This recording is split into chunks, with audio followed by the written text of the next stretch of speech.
Ladies and gentlemen, can I please have your attention? Stop what you're doing and listen. What's poppin', everybody? Zayax back again for another video. If you follow me on Instagram, if you follow me on Twitter, you know that all day today I've been talking about the fact that I got scammed. Pretty much I did a deal through PayPal, a direct deal through PayPal, and I'll kind of break down how I did it and the steps that I did it so that you could kind of get an idea of what actually happened. To sum it all up, I did get scammed. There's a huge loophole in the PayPal system when it comes to buyers and sellers. I'll go ahead and break down what that loophole is. Before I even do that, man, I want to give a big shout out to everyone who sells using PayPal. At the end of this video, you may not be happy with some of the things that I say because it's sort of gonna open you up to, possibly someone defrauding you of something or scamming you.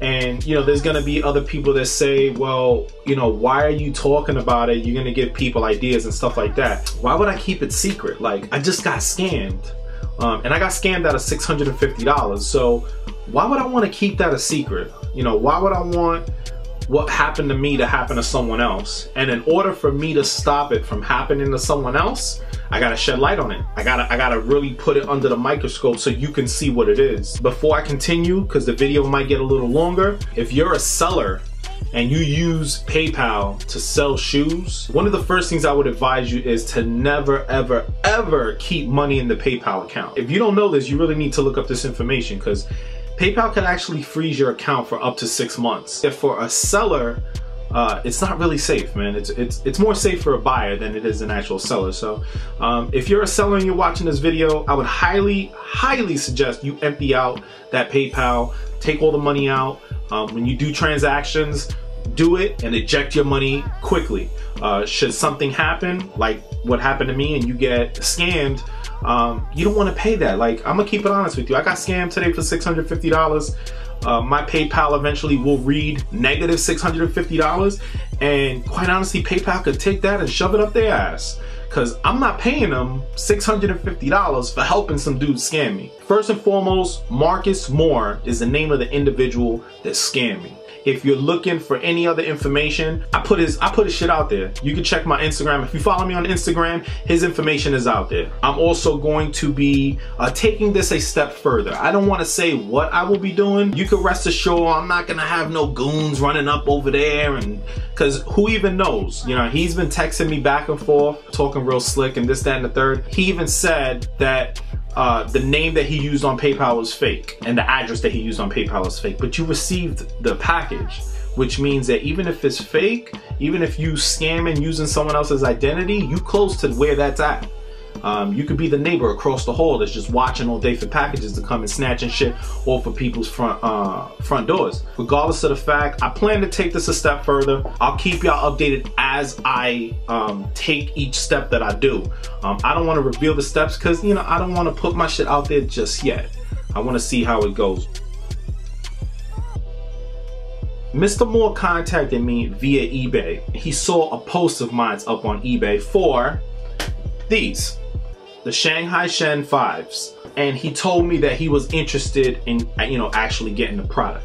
He didn't give me no problem with the amount that I was asking for. He paid pretty quickly. He actually communicated with me via text, and I saved all the text messages and everything. We set it up. I let him know, I received the money. I'm gonna go ahead and ship it out right now. I sent it 2 to 3 days mail. So after about 3 days, I checked my PayPal and there's actually a dispute in. And the dispute clearly says that he wanted his money back because the product was not authentic and it was extremely dirty when he got it. Even if we was just on the authentic part, then I would say, all right, maybe he don't really know his shoes like that, whatever the case may be. But when he said that they were extremely dirty, I already knew a scam was about to take place because the shoes that I got are dead stock and I know they're not dirty. So if that's one of the excuses you're using, you're obviously trying to get around the situation and try to scam me. I contacted PayPal. I let them know, hey, listen, this guy is saying this, that, and the third. I have video footage of me boxing up the item. I got pictures of the item. I do shoe reviews on YouTube, so I actually got a shoe review of the shoe so you could actually see it. The problem is with PayPal is that they don't accept that type of stuff. And I'm sure people are gonna be like, oh, well, you know, I've recorded stuff, this, that, and the third. And even myself, people might say, hey, but you've done videos where you said recording actually works for you.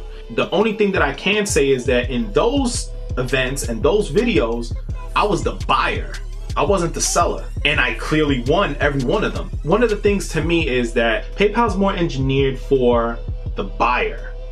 They're protecting the buyer, the buyer's info, all that. I don't really think that there's a lot of protection for the seller. So I hit up PayPal, I let them know, and they told me they would look into it. I told them, hey, you know, I got video footage, I got pictures, I got the, you know, the link to the video that I did on the actual shoes on my YouTube.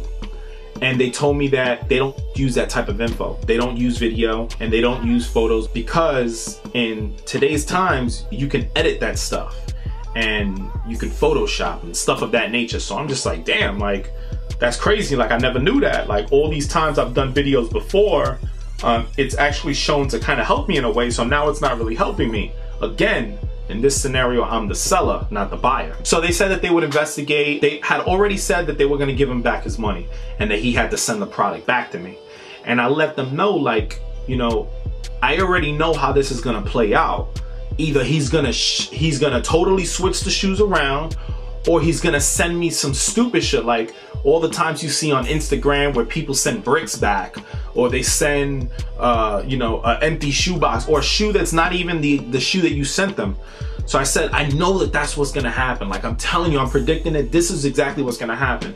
She told me, don't worry, we're gonna take care of it. We got you, no problem. So in my mind, I'm thinking I'll be protected in some shape or form where they'll, you know, I'll get the shoe back. You know, I just gotta resell it, but you know, I'll at least get the shoe back.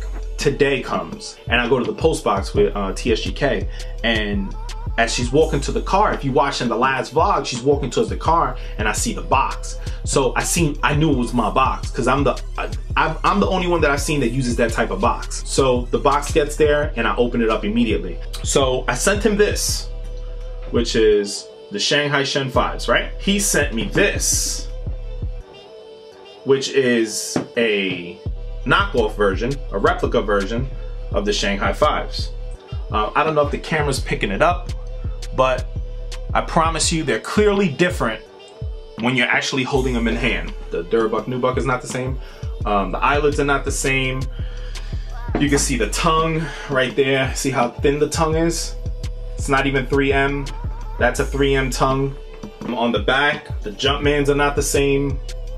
I don't know how the light's picking it up, but the yellow is not the same as well. This is really, really light, and this is kind of darker. As you can see there, see where that logo's placed? This is the authentic one. Look at where the logo's placed there. Also the mesh is different there. This is clearly a replica. So when I open it up, what he does is he actually sent me my box back. So he sent me my box back. This, I believe, is yeah, this is the box that I sent them, but he just switched the shoes. Which leads me to believe that he most likely is wearing them. He wanted the shoes, obviously. He probably got jerked, and instead of doing what he had to do to get his money back on that end, he figured, hey, I got jerked, so I'll jerk someone else. Either that, or he just plain old said, fuck it, I'ma jerk somebody. You can see there, they're not even these are both the replicas, and they're not even the same on the shoes. So I call PayPal. I let them know the situation, and pretty much they tell me I'm out of luck. They have no way of proving that this is what he sent me. They have no way of proving that this is what I sent him. As far as video, because again, someone's gonna say, but what about video? Don't even leave that comment below, because I'm telling you right now, I already asked them, and video is no good. As far as a seller submitting video, it's no good. Pictures, no good. This is what they told me. I'm going based on what they told me. I think that that's an amazing loophole right now. Take it from me, like, yo, hey, listen, I just got ripped for $650. It's funny too, because he's been texting me back and forth, Mr. Moore, If you're interested in any of his information, on Instagram I've posted his phone number, a picture of where he supposedly lives at, and his address, because I don't give two flying fucks, man. You fucked with the wrong person. And that's me not, I'm not trying to sound tough or big dog or nothing like that, but you're not gonna sucker me and then you think you're gonna be texting me. And he's still texting me like, yo, you got some nerve sending me those bootleg shoes. And I'm like, damn, you really playing this shit out really lovely. One of the funny things that he mentioned was that the address and the phone number were fake. That's cool. Big shout outs to PayPal for allowing someone to start a fraudulent account with a fraudulent address. It is a loophole that does exist. So you, the person out there, if you really wanted to get someone, you could get someone. Matter of fact, you don't even gotta send them back the same shoe. Hell, you don't even gotta send them back a shoe. All you gotta do is be able to provide tracking that you sent the package back. And I'm talking about the buyer. So right now, if you wanted to, hey, fuck it. You could log on to easycrave.bigcartel.com. I got gammas up there. Just cop the gammas. Cop the gammas. You cop the gammas, and what'll happen is I'll have to ship out the gammas. You get them. You file a claim, say, hey, these ain't gammas. They'll put a hold on the money you paid to me. You go ahead and make sure you ship me back something. Delivery confirmation. Make sure you put delivery confirmation on the package. And you're done. You got a free pair of shoes and you got your money back, because that's where the loophole is for PayPal. PayPal is not protecting the seller. PayPal is simply protecting the buyer. At the end of the day, I got nowhere with it. Pretty much they told me I'm shit out of luck. I'm not getting my $650 back. So, Mr. Moore, them Shanghais, man, you can take them shits and shove them up your motherfucking ass, homie. For real, you got me. I'm gonna give it to you. You got me. You got me for my joints. It's all good. The only thing that I'm really mad at is that he got the 11, and I wanted to keep the 11 originally. So I got the 10.5, and this shit is not gonna fit me. As far as my sellers, I'm sorry. I'm pretty sure you guys are fucking heated at this type of video, but it had to get done, man. All I'm telling you is I would take out my money from PayPal. Don't let PayPal hold on to your money. As soon as you do a transaction, take it out. Just in case they flag your shit or they limit your shit, your money's already out of it. Let them eat that. They eating the $650 right now. I'm not paying $650. If anyone from PayPal's looking at me, looking at this video right now, you're not getting $650 from me. It's not going down. You could threaten whatever you want to threaten. Put it on my. I got bad credit anyway. You could put it on my credit. Knock yourself out. You're not getting $650 from me because you allowed one of your buyers to scam the shit out of me. So why the fuck should I pay you $650? It's not going down. That's how the scam is. Hopefully I gave y'all a lot of information. Some people ask, what's an alternative to PayPal? There's Chase Quick Pay. I believe that Big Cartel site have a swipe program or something like that. So definitely look into that. Especially if you're selling shoes, you can get a big Cartel site and put up 5 items. Just put up 5 items and it's free. You don't even gotta pay for it. If you wanna put up 25 items, I think it's like $10 a month. $10 a month. No big deal. Just don't use PayPal as your method of getting payment, because you're gonna get fucked. I promise you. So fuck PayPal and fuck Mr. Moore. This is not done by any means, Mr. Moore. You got me. You got me on the shoes. You're gonna get the shoes, and I hope you rock them. I hope they feel great. But this is not finished by no means, and in no way, shape, or form is that a threat. I'm not threatening you, homie, because I'm not gonna touch you. I'm not gonna send no one to touch you. I'm gonna do you like you did me. Watch and learn, my G. I really don't know what else to give you guys. It's a loophole in PayPal. I say fuck it. Take advantage. Take full advantage of the loophole. Cop, get it, switch it, file a claim, and you got a free pair of sneakers and your money back. I'm gonna go ahead and get out of here. Everybody stay up, stay fresh, and I'll catch you on the next one. Peace.